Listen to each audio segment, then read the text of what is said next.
விடுதலை புலிகள் இயக்கம் குறித்து சர்ச்சைக்குரிய கருத்து தெரிவித்ததாக கூறி சென்னை பட்டினப்பாக்கத்தில் உள்ள நடிகை குஷ்புவின் வீட்டை முற்றுகையிட்டு போராட்டம் நடத்திய தமிழர் முன்னேற்றப் படை அமைப்பினர் கைது செய்யப்பட்டனர்.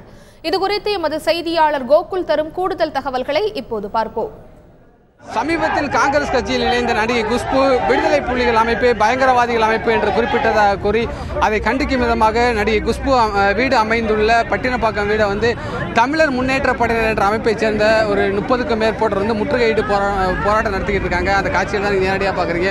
முற்றுகை போராட்டத்தில் ஈடுபட்ட 30க்கும் மேற்பட்டோர் போலீசார் தடுத்து நிறுத்தி கைது செஞ்சிருக்காங்க. முற்றுகை போராட்டத்தின் போது குஷ்புவோட உருவம் எரிக்கப்பட்டது.